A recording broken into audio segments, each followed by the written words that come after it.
اسلام کے عظیم مجاہد اور عظمت اسلام کے پاسبان صلاح الدین ایوبی کے دور میں جتنی اسلام کش سازشیں ہوئی ہیں اتنی اور کسی دور میں نہیں ہوئی۔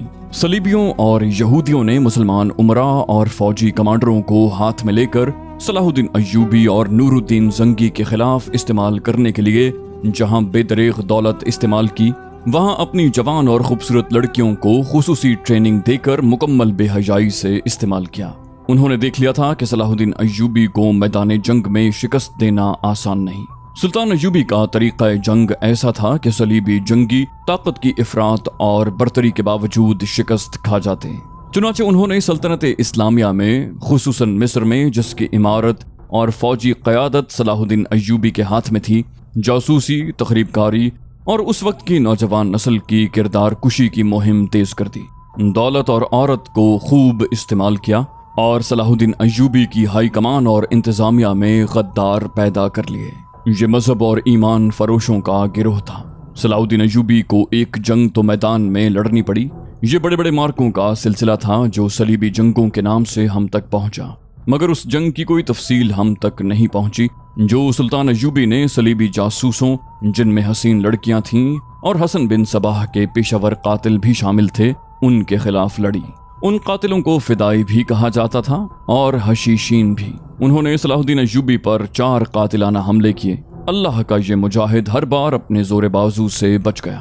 اس زمین دوز صلیبی جنگ نے ان کہانیوں کو جنم دیا جو ہم آپ کے لیے پیش کرتے ہیں۔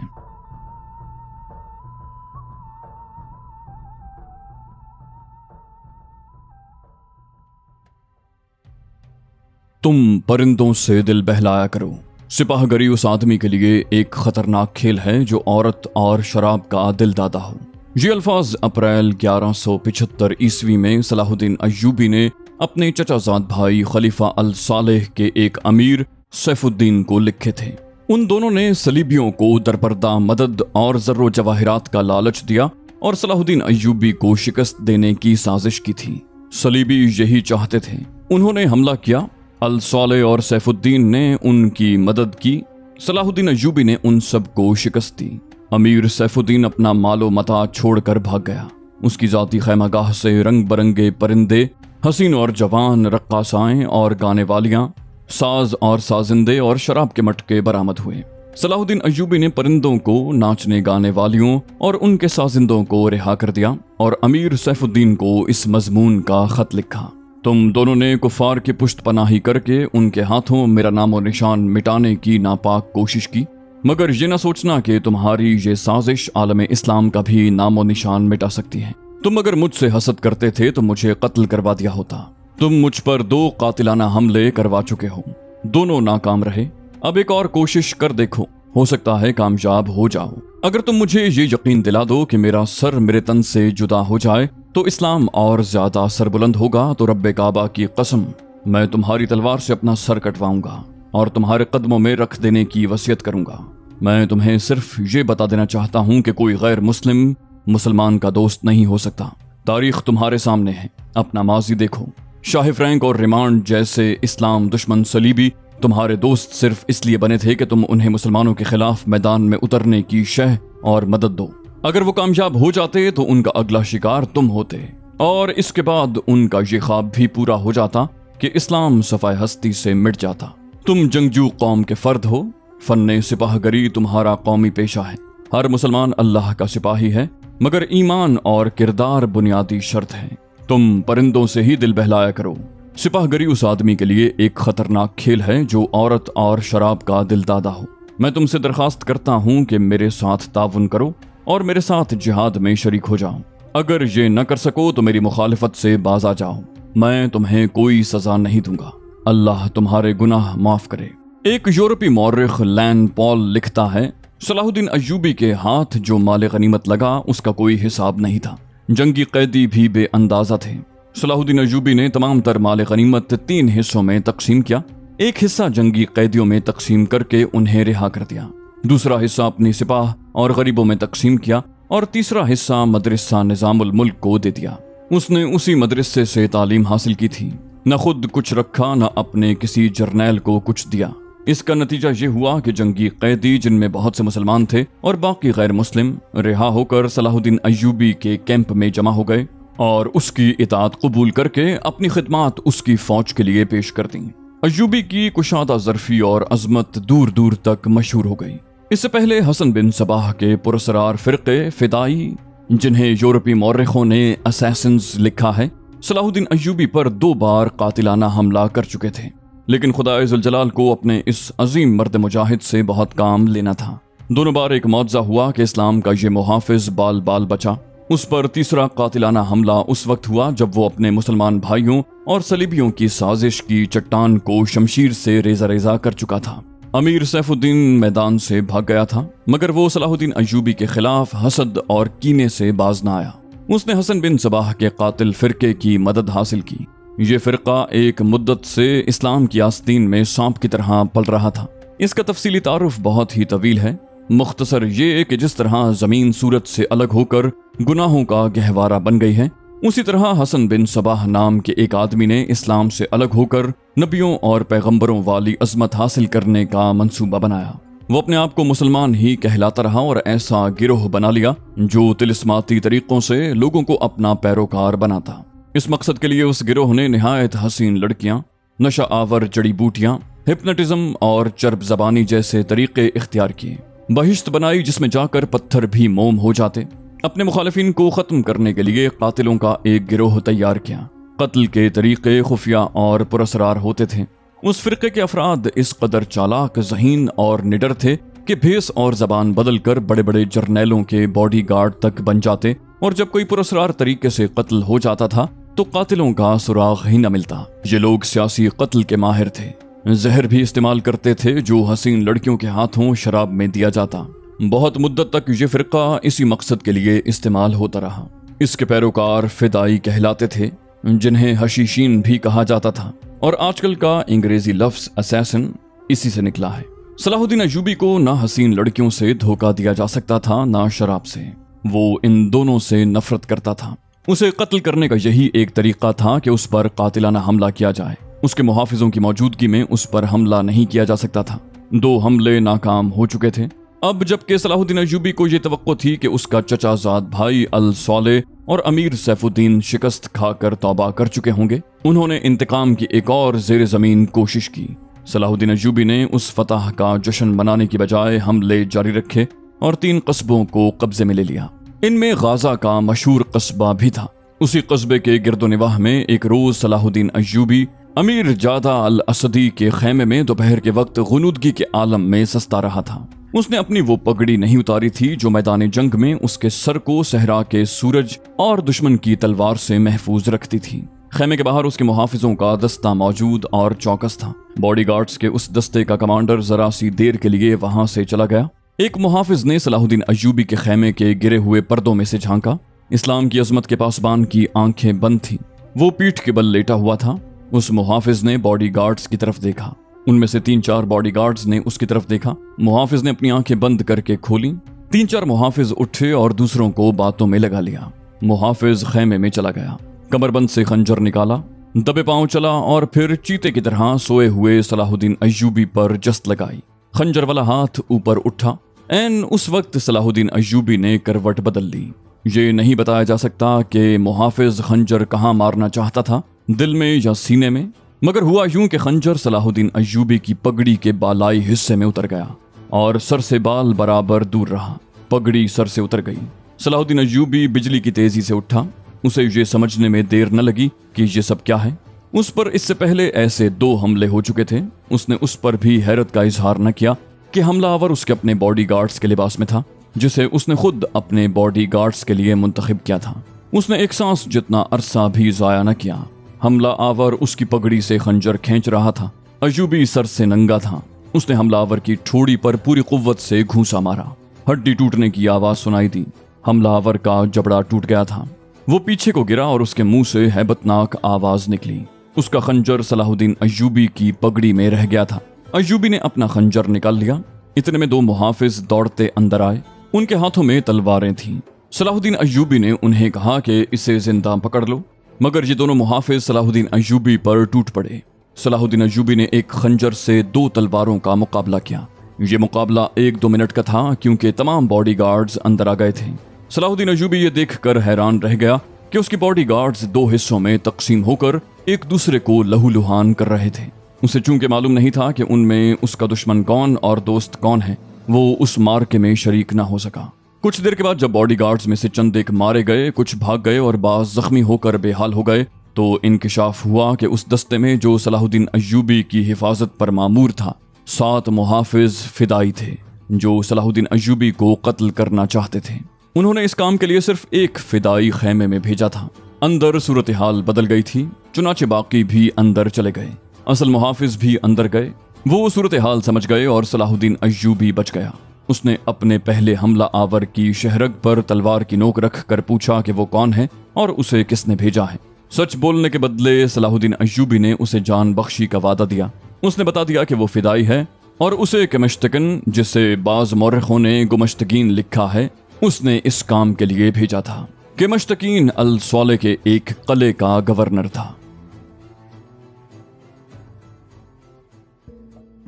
تاریخ اسلام کا یہ حقیقی ڈرامہ 23 مارچ 1169 کے روز سے شروع ہوتا ہے، جب صلاح الدین ایوبی کو مصر کا وائس رائے اور فوج کا کمانڈر ان چیف بنایا گیا۔ اسے اتنا بڑا رتبہ ایک تو اس لیے دیا گیا کہ وہ حکمران خاندان کا نونہال تھا، اور دوسرے اس لیے کہ اوائل عمر میں ہی وہ فن حرب و ضرب کا ماہر ہو گیا تھا۔ سپاہ گری ورثے میں پائی تھی۔ اس کے ذہن میں حکمرانی کے معنی بادشاہی نہیں، اسلام کی پاسبانی اور قوم کی عظمت اور فلاح و بہبود تھی۔ اس کا جب شعور بیدار ہوا تو پہلی خلش یہ محسوس کی کہ مسلمان حکمرانوں میں نہ صرف یہ کہ اتحاد نہیں، بلکہ وہ ایک دوسرے کی مدد سے بھی گریز کرتے تھے۔ وہ عیاش ہو گئے تھے۔ شراب اور عورت نے جہاں ان کی زندگی رنگین بنا رکھی تھی، وہاں عالم اسلام اور خدا کے اس عظیم مذہب کا مستقبل تاریک ہو گیا تھا۔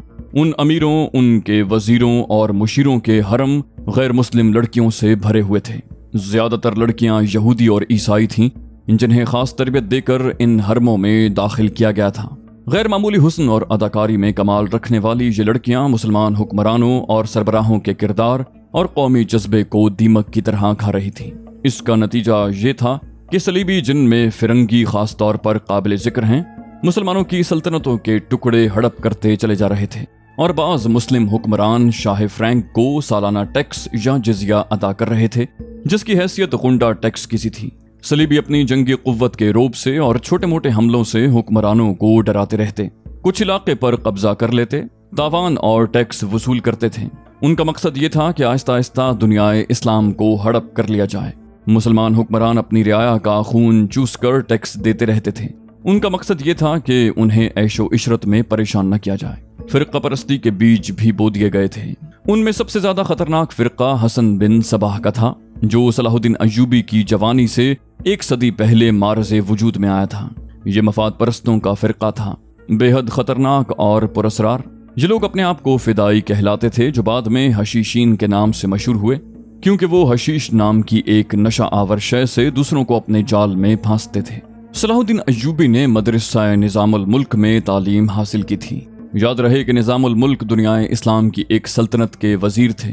یہ مدرسہ انہوں نے قائم کیا تھا، جس میں اسلامی تعلیم دی جاتی اور بچوں کو اسلامی نظریات اور تاریخ سے بہرہ کیا جاتا۔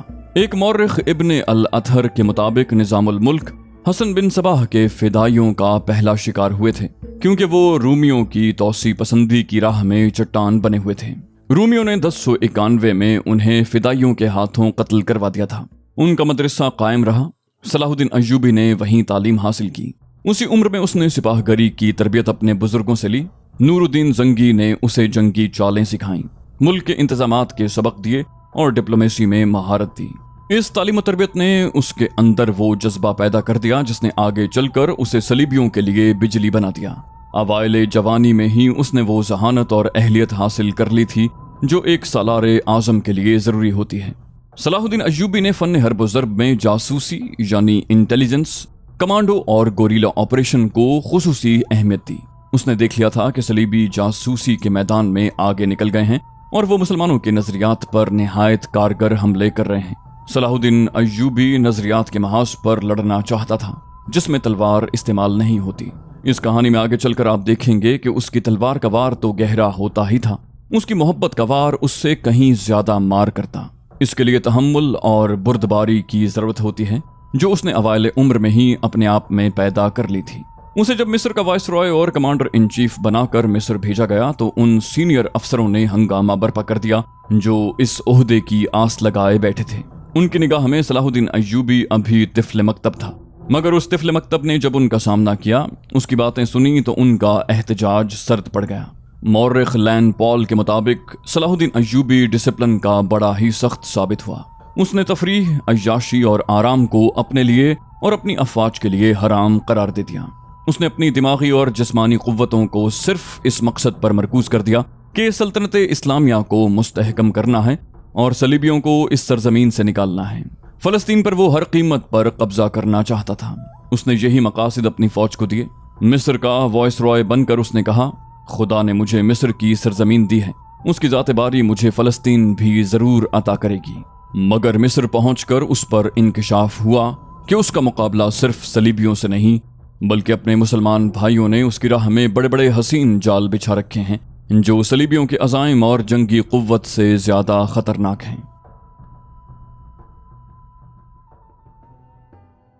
مصر میں صلاح الدین ایوبی کا استقبال جن زوما نے کیا ان میں ناجی نام کا ایک سالار خصوصی اہمیت کا حامل تھا۔ ایوبی نے سب کو سر سے پاؤں تک دیکھا۔ اس کے ہونٹوں پر مسکراہٹ اور زبان پر پیار اور محبت کی چاشنی تھی۔ بعض پرانے افسروں نے اسے ایسی نگاہوں سے دیکھا جن میں طنز تھا اور تمسخر بھی۔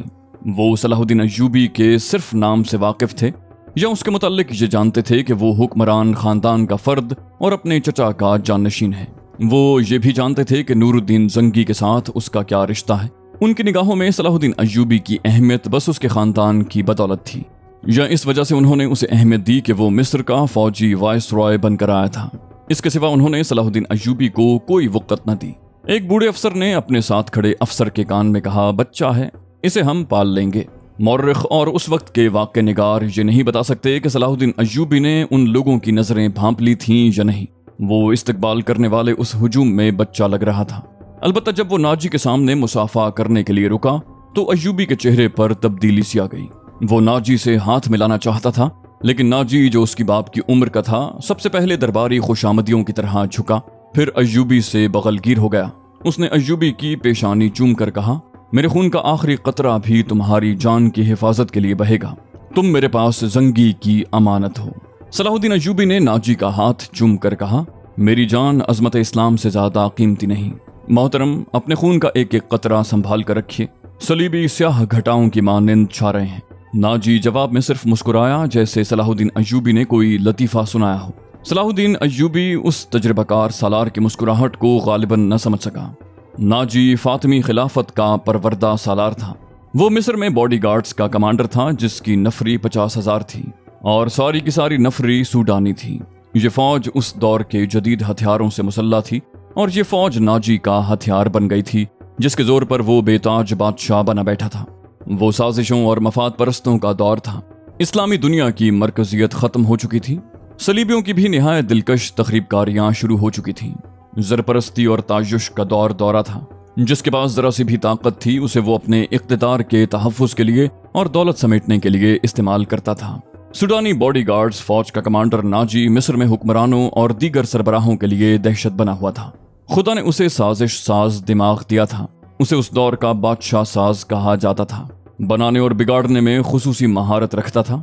اس نے صلاح الدین ایوبی کو دیکھا تو اس کے چہرے پر بالکل اسی طرح کی مسکراہٹ آ گئی جس طرح کمزور سی بھیڑ کو دیکھ کر بھیڑیے کے دانت نکل آتے ہیں۔ ایوبی اس زہرخند کو نہ سمجھ سکا۔